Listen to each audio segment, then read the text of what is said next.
Thank you very much, Senator. Good morning, everybody. It certainly is good to see all of you here today.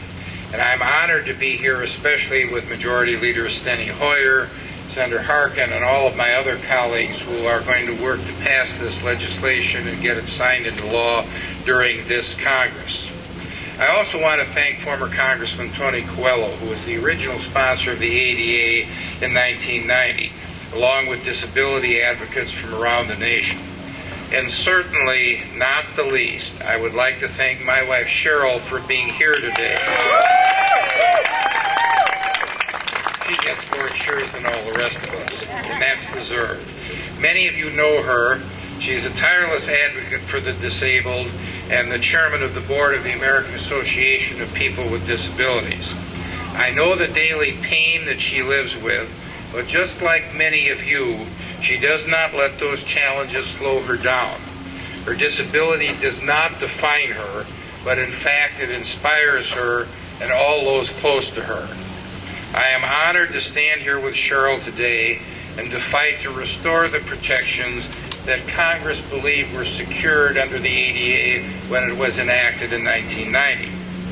Prior to the ADA, the disabled Americans were subjected to false stereotypes and experienced the second-class citizenship.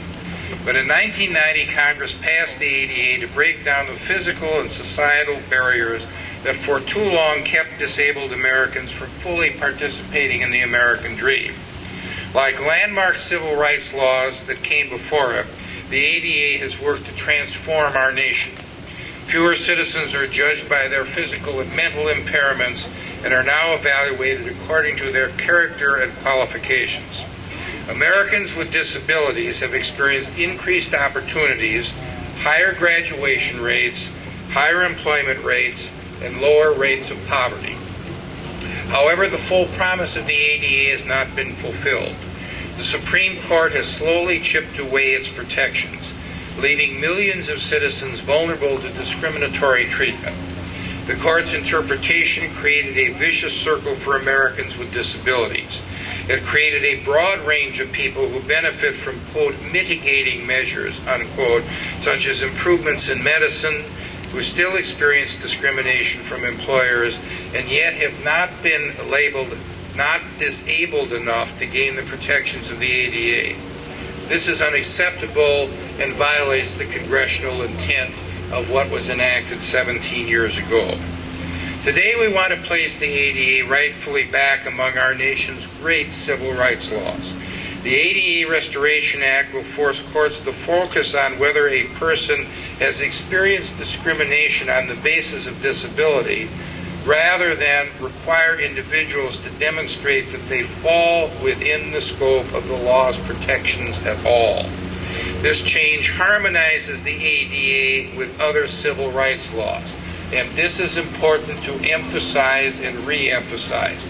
The ADA is a civil rights law, but because of the Supreme Court decisions, people who wish to claim its protections have to jump through additional legal hoops in order to even get into court to show that they have been discriminated against.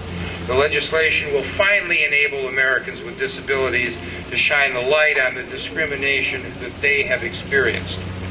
The effectiveness of the ADA is paramount to ensuring that the guarantees and promises upon which this country was founded will continue to be protected for all of its citizens.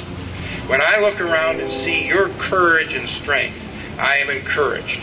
The dedication displayed here today by my wife and others assures me that the elimination of discrimination on the basis of disability, first mandated by the ADA, will be restored.